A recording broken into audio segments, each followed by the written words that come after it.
Hi friends, welcome to my next video. My name is Millie and today I'm going to be bringing you a big book haul.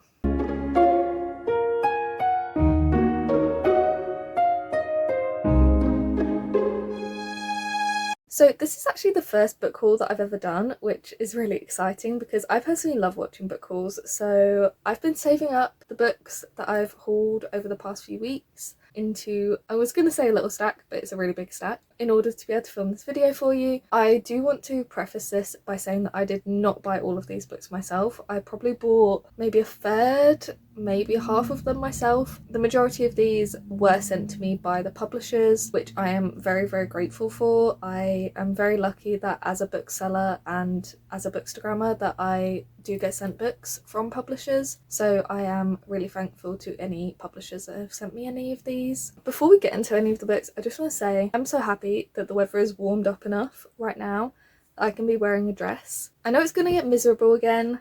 I know that the weather is going to go downhill again later this week, so by the time you see this next week it's probably going to be raining again. It's going to be horrible, but right now it feels like spring and like summer and I'm living for it. There's a lot of books here, so let's get into them. We are going to start off with one of my most anticipated releases for the year. However, I have already read it. I read it in December because I was lucky enough to be sent an early copy of it by the publisher, but the finished copy has just been released and I'm very happy to say I have The Reappearance of Rachel Price by Holly Jackson. I have it in the red sprayed edge edition. There is also a black one, but I definitely prefer the red sprayed edge edition, and I actually couldn't remember which one I'd ordered. So when they came into the shop, I was like, oh gosh, please let me have pre-ordered the red one. So I'm very glad that I did. But this is the latest YA thriller from the author of A Good Girl's Guide to Murder series, which is one of my favourite series of all time. I recommend it every single day. I think that everyone should read these books and I'm so excited for the TV show to come out in July. This one is a standalone and it is following Belle, who 16 years ago, when she was sort of 18 months old, her mother went missing. And Belle was actually the only witness to the crime. Obviously she can't remember it because she was a baby, but 16 years on, her family are filming a documentary about how their lives have changed since the disappearance of Belle's mum. And during the process of filming the documentary, Rachel Price reappears. And I loved this. I thought that this was a fantastic read, completely unhinged, so insane. The ending, I was so shocked. And Holly Jackson has just solidified herself as the queen of YA mystery thrillers. No one is doing it like her. If you have been thinking about picking up The Reappearance of Rachel Price, I would highly recommend that you do so. Just incredible. I'm gonna try and keep the book sort of behind me, but I feel like it's going to get very messy up there. We'll see. The next book that I have got is a book that I really impulsively pre-ordered a couple of days before it came out because I read the whole series that this author had written, the Chestnut Spring series, and this is the companion series to that, Wild Love by Elsie Silver. So this is the first book in the Rose Hill series, and male love interest in this is the brother of Willa, who was the female love interest in the second book in the Chestnut Spring series. This is another romance series from this author. I'm not sure if they're all cowboy romances like the Chestnut Spring series was. I know that this has best friends, younger sister trope. I'm pretty sure single dad trope as well. I'm pretty sure that all of the books in the series are going to be single dad trope, but I love Elsie Silver. I thought that the Chestnut Spring series it was a really fun time, and I've heard that Wild Love is, if you liked Heartless and Reckless from the Chestnut Spring series, which are my two favourites, then you'll love Wild Love, which has me very excited. So, and also I just love this cover, the pinks. Yes. I then have another romance book, and this one I was very kindly sent by the publisher, so thank you very much to them. This is The Pairing by Casey McQuiston. I cannot believe I have this in my hands. This is the latest book from the author of Red, White and Royal Blue. Everyone knows that book by now, it's a classic. This is another adult romance, and this is following two bisexual exes who accidentally booked the same European food and wine tour, and when they're there they decide to challenge each other to a hookup competition in order to prove that they're over each other, and they're obviously not going to be. I love Casey McQuiston's books. Their writing is always just so funny. The characters always feel really genuine and have such hilarious banter. So I can't wait for this one. I am so excited to have an early copy of this. The next book I kind of bought but also didn't. So this is The Cloysters by Katie Hayes. I actually got this for my mum and she read it recently. This was a Waterstones Thriller of the Month pick and I know that Violet really enjoyed it, so I was really intrigued by this. And because it involves tarot, I thought that this would be a really great pick for my mum. So I got it for her and she liked it. She wasn't obsessed with it, but she did like it, so she has very kindly given it to me so that I can then read it. And I can't wait. This is said to be a bit like The Secret History, a bit If We Were Villains, so it's very dark academia, and as I said, it involves tarot, secret societies. I think it sounds really fun, and I just know that Violet really enjoyed it, which has me really excited because I just trust all of Violet's recommendations. Another book I was really kindly sent by the publisher is Burning Crowns by Catherine Doyle and Catherine Webber. This is the third and final book in the Twin Crowns trilogy, which follows two sisters who I believe were separated at birth. One of them was raised by witches and one of them was raised as a princess, and I believe that there's some sort of plot around overthrowing the crown. I can't wait to binge this whole series. I was really kindly sent the first two books by the publisher as well, like last summer, so I am so excited to have this. All the covers are so stunning and I love anything that's like kind of Princess and the Pauper vibes. I know that this isn't exactly that, but it's got the same vibes, which I'm here for. One book that I did have to buy for myself, and I say have to because I did have to, that is One for My Enemy by Olivia Blake. This is a Romeo and Juliet retelling and I already read it. I read it actually in April 2023 and it was my favourite book of that month. The reason I had to get this was because it is the only Olivia Blake book that I didn't own in hardcover. So when I saw that we had this in the shop, I just knew it was a sign. And I'm so glad that I have, because I love to have a matching set. Just love for all my books to be matching. And also obviously the foiling is absolutely stunning. Olivia Blake can tend to be kind of a hit or miss author for me. This was definitely a hit. I think I gave this 4.5 stars. Some of her books I haven't enjoyed so much. The Atlas Paradox. I don't really know why. I think that sometimes her writing I just get really gripped by it and other times I'm just not as in love with the characters. However, I did really love the characters in this and I thought that her writing was so gorgeous for this one as well. I think I also just read it at exactly the right time to read it. But as I said, this is a Romeo and Juliet retelling. We've got feuding witch families, I believe in New York. It was really like dark and spooky, but also there was a lot of like sort of healing in it as well. We then have the third and final book in the One of Us is Lying trilogy, and that is One of Us is Back by Karen McManus. So the One of Us is Lying trilogy is a YA mystery series. One of Us is Lying, that book is everywhere. If you don't know what that book is about by now, where have you been? But that follows a student who was found dead at an after-school detention session, and we follow the perspectives of the other 5 students who were in the detention at the same time, and it's about figuring out which of them killed him. And it was a really fascinating book. I think that is Karen McManus's still her strongest work to date. I have read the sequel to that, One of Us is Next, and I didn't love it as much as the first one, but I have all of her books, so I have to complete the Karen McManus set with One of Us is Back. I am slightly annoyed that this doesn't match the other books because they all have white covers. This obviously has a black cover, and honestly I don't know what this one is about, but it continues the kind of characters from the first 2 books, and they're always a fun time. They're always kind of like the first books I read in October for spooky season, so I really can't wait to read another one. The next book I was kindly gifted from the publisher is The Revenant Games by Margie Fuston. So we have 2 warring kingdoms in here. We have the Witch Kingdom and the Vampire Kingdom. Most of the year they have a truce, but for 2 weeks out of every year that truce drops and they hold the Revenant Games. In the Revenant Games, a human can play for either the witches or the vampires.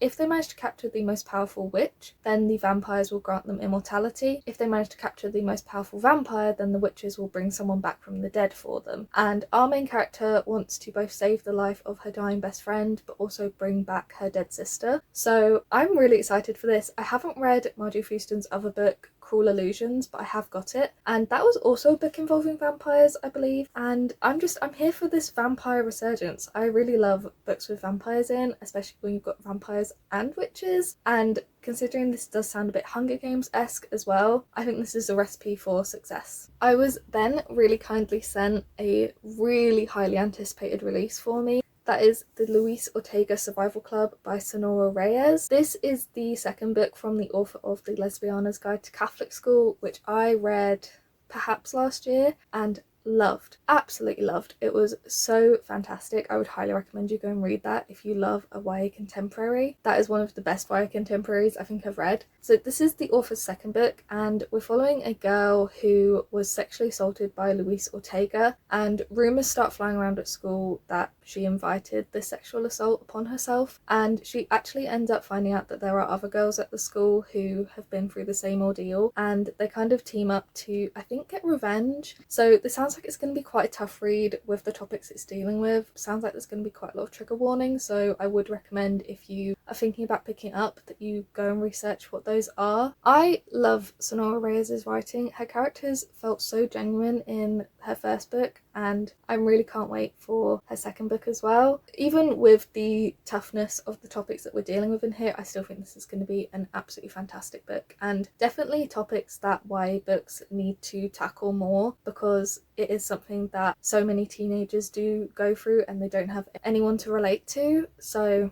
I think that this will be a really important read as well. I was also really kindly gifted, not by a publisher but by Violet, Voyage of the Damned by Frances White. This is the Illumicrate edition of the book, and you can actually see me unboxing this in my very first vlog. But Violet was essentially sent a sort of slightly damaged copy. I don't know if you can see it, but there are some slight marks on the pages here, and she wanted a pristine copy. So when Illumicrate did send her a pristine copy, she very kindly asked if I would like this, and of course I said yes. And I'm obsessed with how shiny this is. I love the sprayed edges. I just think that this is going to be great. I feel this is a pirate story. We are following sort of 12 characters as they go on this adventure. I can't remember why they're going on this adventure, but there's also, while they're on the ship, there is a murder on board. So there's a lot going on, and I can't wait to find out what I think of this. I love it so much. I'm so obsessed with this concept. I did buy the next book for myself, and that is An Education in Malice by S.T. Gibson. I love S.T. Gibson. I loved A Dowry of Blood so much, and while I don't think that this is a sequel to A Dowry of Blood, it might possibly be slightly connected, because A Dowry of Blood was a Dracula retelling and this is a Gothic Carmilla retelling. So there's dark academia. I know it's going to have really lyrical writing because that is kind of S.T. Gibson's thing. We're going to have vampires. It's set in a college deep in Massachusetts, so it's really isolated, so it's going to be very atmospheric. Very excited for this. I love the cover. Another one perfect for spooky season as well. I was really kindly sent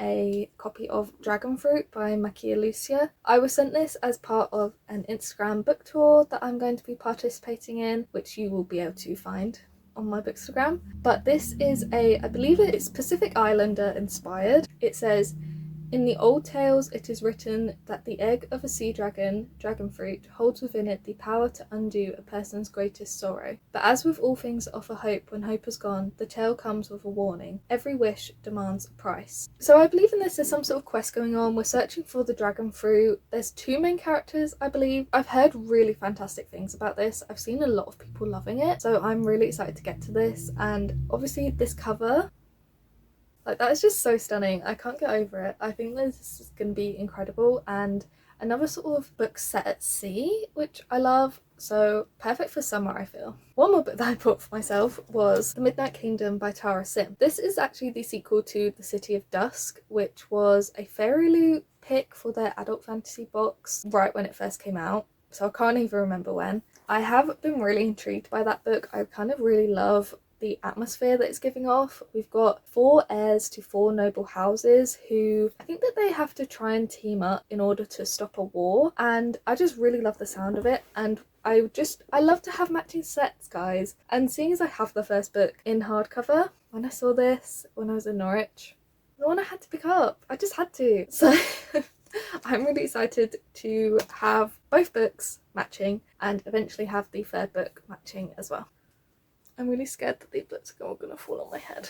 One book I picked up from the charity shop was The Sun and the Star, a Nico D'Angelo adventure by Rick Riordan. We all know I love Rick Riordan. Percy Jackson, my favourite series of all time. So when I saw this in charity shop for £5, pristine hardcover for £5, I won't be able to read this for a while yet because I am currently in the middle of rereading all of the Rick Riordan books. I'm up to, I believe that the next book I've got to read is The House of Hades, so the 4th book in the Heroes of Olympus series, and then I have to read, I think, the Trials of Apollo for the first time ever. I've never read them before, so I need to read the Trials of Apollo series first before I can read this, but I just knew I had to pick it up because it's so shiny, it's so pretty, and I just love Rick Riordan. And I love Nico D'Angelo, he's one of my favourite characters. So, speaking of Percy Jackson, while we're on the theme, shall we just get this over with? So this doesn't count as me spending the money on these because I spent the money on these before Christmas, so that was last year. Like, my bank account's refreshed since then. The money doesn't count. Girl math. I don't even know how to hold these up.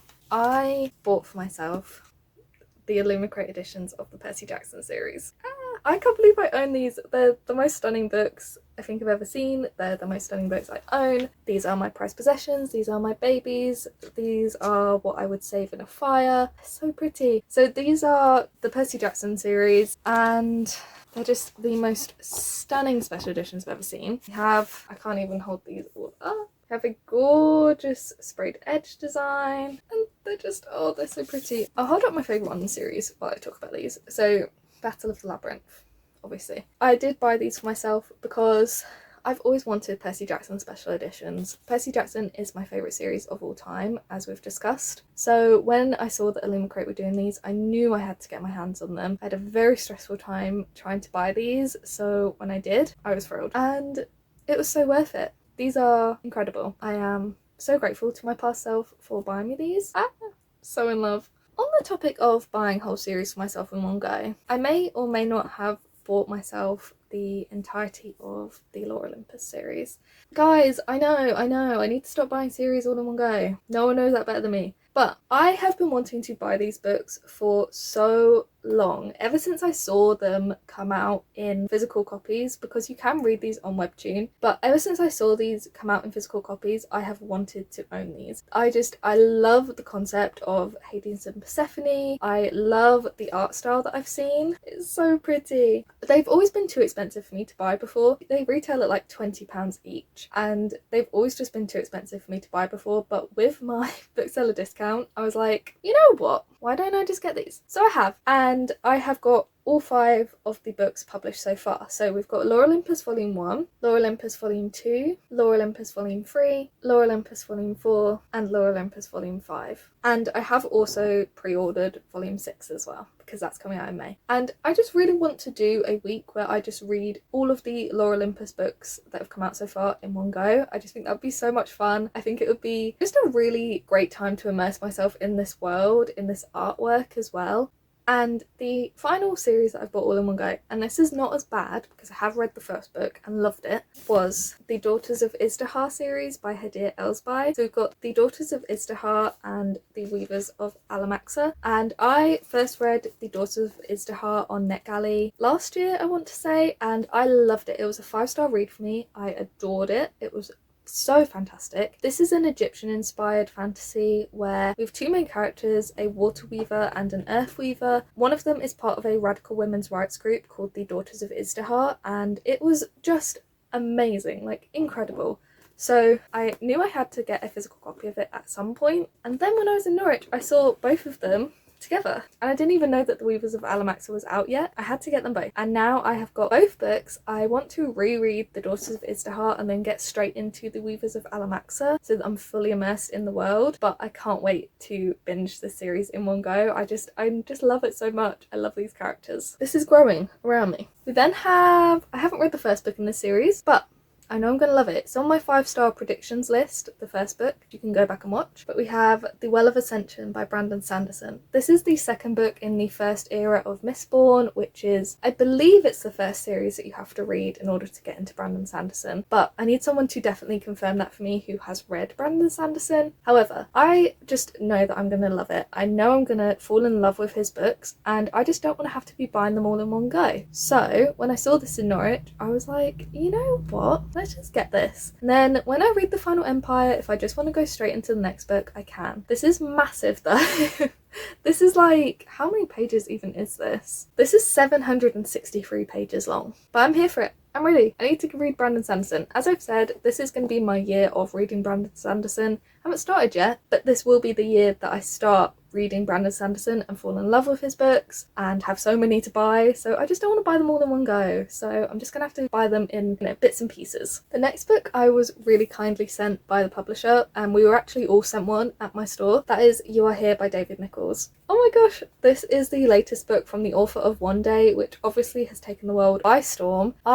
I'm obsessed with the Netflix show for One Day. I sobbed, like actual tears streaming down my face for the whole of the last episode and half of the second to last episode as well. David Nichols is one of Violet's favourite authors, and I know that she's read this and loved it, and as I said, I trust all of her opinions, so I'm feeling I'll love this as well. But this follows two characters who go on a series of epic walks together, and that's really all I know. The name just sells it. David Nichols, he just sells it. So I can't wait to read this, and I'm very, very grateful to have an early copy, even though it is going to be out pretty soon. It says April 2024 on here, so pretty soon. This book I did buy for myself. This is Where Sleeping Girls Lie by Farida Abike Ayomide. This is a YA thriller from the author of Ace of Spades, which was a YA thriller that I loved. That is such a fantastic book. It deals with eugenics, and it was just done really, really well. I sat down and read it in one sitting in about 4 hours. It was just so incredible. So I knew I wanted to get this as soon as it came out. I can't wait for this. This is set at a boarding school, and our main character, on her first night there, her roommate goes missing, and then she has to kind of figure out the secrets of the boarding school, and then another student is found dead. It's just all going on. So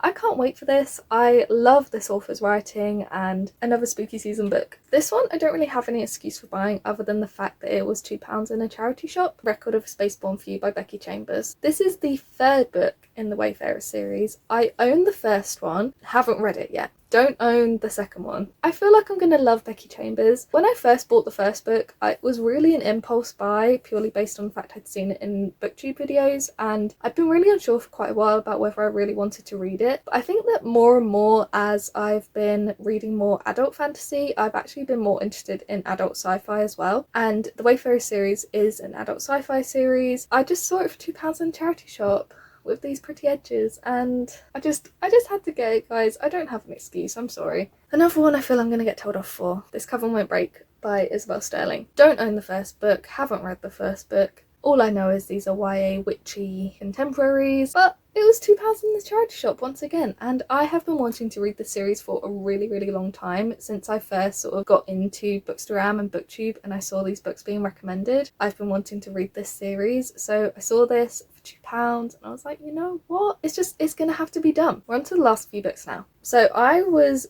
sent 2 copies of this, both the ARC and the finished copy, which is downstairs and I can't bother to go and get it. This is Kindling by Tracy Chee. I have actually just finished this yesterday for a Bookstagram tour. I was sent the finished copy for that, which I'm very, very grateful for, but I am going to be giving this sort of 3-star rating, I believe, which I find really difficult with books that I've been sent specifically for an Instagram tour, because obviously when you're doing the Instagram tour you're meant to be sort of promoting the book, and I find it really difficult when I don't like a book to review it on my Instagram. I kind of only really talk about books I love on there, so I find that very difficult. But this one, it just didn't work for me. It's told in second person perspective and I just could not get around it. To me, second person perspective should really only be reserved for like fan fiction, and I love fan fiction, not to sing it at all, but I find it really difficult in a book, particularly where it has like 7-8 main characters, to get along with second person perspective, because I couldn't tell who any of the characters were. Some of them were like dying and I didn't even know that they died until like 20 pages later. So it's a real shame, especially because I know that Naya did really enjoy this book, but it just wasn't for me.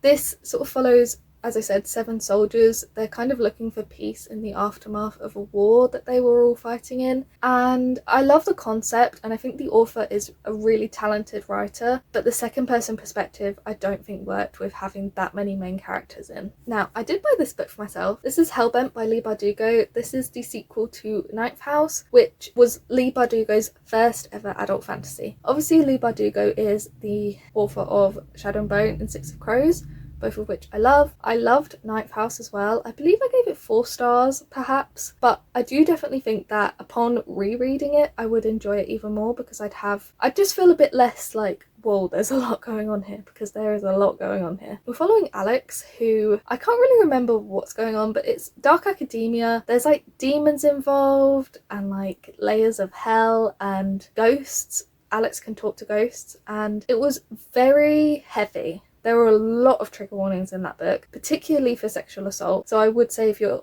thinking about reading the series, then please bear that in mind. It was very graphic. But Leigh Bardugo is such a talented writer, and I did really like Ninth House, so I did want to pick up Hellbent as soon as it came out in paperback so they could be matching. I don't love the cover with the rabbit because I just think it looks really weird. But anyway, this is the second book, and I'm going to reread Ninth House before I read Hellbent, and I can't wait. Speaking of Leigh Bardugo, I have 2 copies here of The Familiar.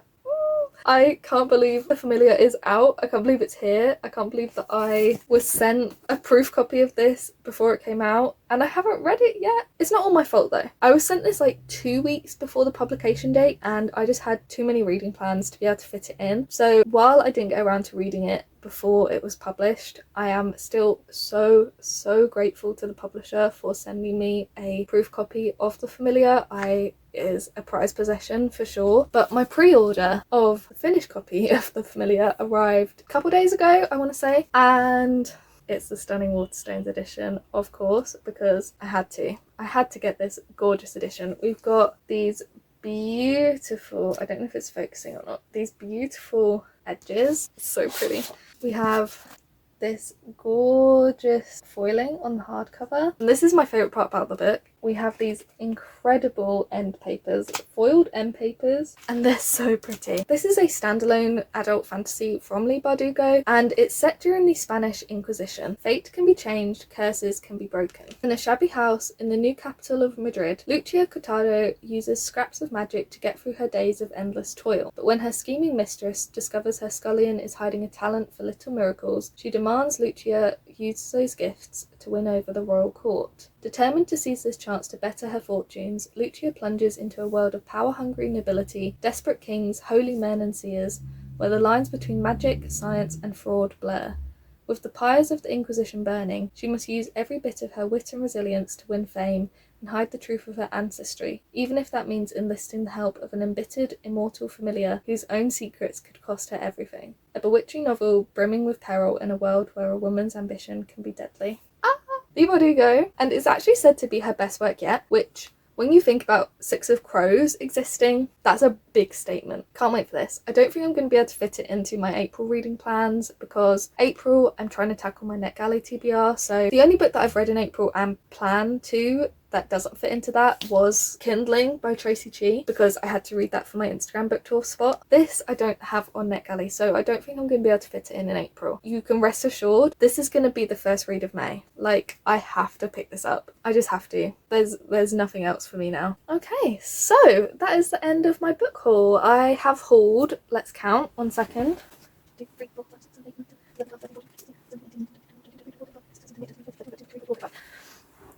I've hauled 35 books in this book haul. But I didn't pay for all of them, and some of them were paid before Christmas, so it doesn't even count, guys. It's fine. My bank account is not screaming at all.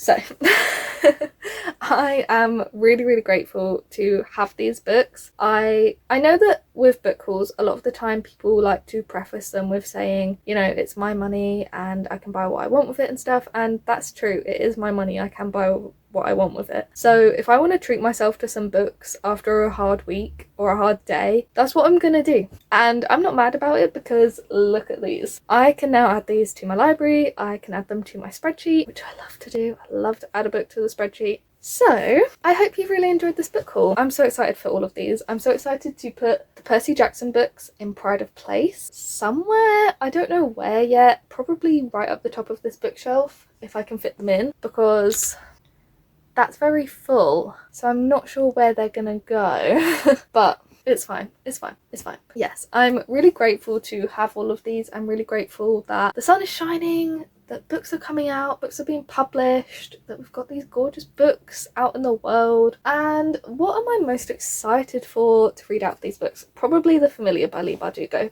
But other than that, probably I want to say The Pairing by Casey McQuiston, or eventually at some point in my life, The Sun and the Star by Rick Riordan. This is the end of this book haul. I hope you've enjoyed it. I hope that you like some of these books. If you own any of those books or you would recommend any of them to me to read straight away, please let me know in the comments. I hope you have a wonderful rest of your day. Like this video if you liked it and subscribe if you wanna, and I'll see you in another video soon. Bye!